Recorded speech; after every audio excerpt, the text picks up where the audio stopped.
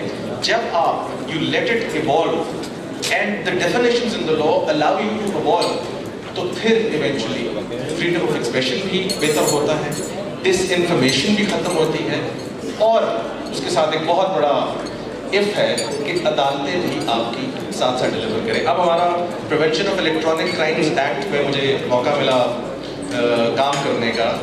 90% cases بلکہ 80% cases جو ہیں وہ دو طرح کے، کہ کیا سیکیورٹی ایجنسیز کے بارے میں بات کی گئی یا جوڈیشری کے بارے میں بات کی گئی. ایک پرائیویٹ انڈیویجول جو ہے جس کے لیے وہ قانون پرائمریلی بنا ہے کہ اس کی عزت کو بچایا جائے، وہ شخص اس کے ایمبٹ سے آج کی ڈیٹ تک باہر ہے اور وہ اس کو چیلنج نہیں کر سکتا تھا. For me that law is of absolutely no good use if it does not serve the citizens of Pakistan, and it only and merely serves the institutions or the important institutions. اور اس میں بھی ایک بہت بڑی تفریق ہے کہ you can stand up and say whatever you want about any politician in Pakistan, but you cannot say anything about judiciary. You can stand up and say anything about any bureaucrat in Pakistan, but you cannot stand up and say anything against the military establishment. You can stand up and say anything about any businessman in Pakistan, but you cannot say anything about any paramilitary force which is covered under the constitution. تو جب یہ تضاد آتا ہے تو اس کے بعد automatically جو laws related to this information ہیں یا لاز ریلیٹڈ ٹو ڈیفیمیشن ہیں ان کی ریڈنڈنسی آ جاتی ہے. اب اس پر بنیادی طور پہ جو میری سجیشن ہے and I try to highlight that in my paper as well, کہ وہ سجیشن میری بنیادی یہ ہے کہ سب سے پہلے آپ کو ڈیفیمیشن کے لیے ایک اسپیشل کورٹس ڈیزگنیٹ کرنی پڑے گی جو with in period of 30 days اس کا فیصلہ کرے. یہ نہیں ہو سکتا کہ ڈیفیمیشن کا دعویٰ 8-10 سال چلے اور اس کے بعد اس کا فیصلہ نہ آئے. Similarly prevention of electronic crimes act میں جو پاکستان کے تھرو آؤٹ پاکستان جو لوگ بھی اس کو انفورس کر رہے ہیں ان پہ ایک سخت بندش ہو. They should be directed and instructed by the state to let go of the cases that they are dealing with and start dealing with cases of citizens of Pakistan. اگر آپ نے اس لا کو in letter in spirit protect کرنا ہے. پاکستان کے بارے میں I have a very firm belief that we are excessively legislated. ہر چیز پر لیجسلیشن موجود ہے. 3 لیجسلیشنز موجود ہیں. اتنی لیجسلیشنز ہیں کہ ہم at the end of the day confuse ہو جاتے ہیں کہ کون سا لا کس سچویشن میں اپلائی کرے گا. ابھی while I was here in Islam Abad, I was instructed by a client کہ جی میں نے ڈیفیمیشن کا دعویٰ کرنا ہے. I can assure you کہ 4 different laws اس پر applicable ہیں. لیکن انصاف کسی ایک قانون میں سے بھی بڑا مشکل ہے کہ اس کو ملے based on the past practices in Pakistan. So first of all we need to segmentify it. اب prevention of electronic crimes act میں چونکہ ایک ہماری ججمنٹ آ چکی ہے by the honourable high court, so we have to be very very careful in what I say about it without delving into the domain of content. But اس میں بھی دیکھا جائے تو ہیومن ڈگنیٹی کو نکالا گیا ہے. اور ان سے I was part of the court hearing when this was taking place. یہ سوال کیا گیا جج صاحب سے کہ جب کل آپ کے بارے میں بات ہوگی یا کسی جج کے بارے میں جو کہ آج کل ہو رہی ہے تو پھر اس کو کس طرح ٹیکل کریں گے. انٹرسٹنگلی وہ سب کچھ ٹیکل ہو رہا ہے لیکن ایک citizen of Pakistan is bereft of quality legal remedy under the law. یہ نقصان ہے over the time jurisprudence کا. پھر کبھی پاکستان میں جب فریڈم آف ایکسپریشن کا کوئی بات آتی ہے جس میں کوئی دھرنا ہے, جس میں کسی پولیٹیکل پارٹی کا ایکسپریشن ہے, تو آپ فوراً دیکھتے ہیں کہ سپریم کورٹ کنوین کر ایک ججمنٹ دیتا ہے کہ جی بنیادی حق ہے ہمارا ہم بات کریں, بنیادی حق ہے ہم اسمبل کریں. کیوں ہر دفعہ آنریبل سپریم کورٹ کو یہ چیز کہنی پڑتی ہے جو کہ قانون میں آلریڈی لکھی ہوئی ہے, جو کہ ججمنٹس میں آلریڈی لکھی ہوئی ہے, اور اسٹیٹ انسٹیٹیوشنس کو یہ بتانا پڑتا ہے کہ جناب یہ وہ قانون ہے جو آپ نے انفورس نہیں کرنا اور یہ وہ قانون ہے جو آپ نے انفورس کرنا ہے. اس کا جواب صرف ایک چیز میں ہے, اور جواب اس چیز میں ہے کہ ہمارا لیگل سٹرکچر اور ہماری ماتحت عدالتیں which is the additional court hai, civil courts and even to an extent high courts bhi hai, they have failed to provide justice to a common man or any other person for that matter when it comes to laws related to defamation.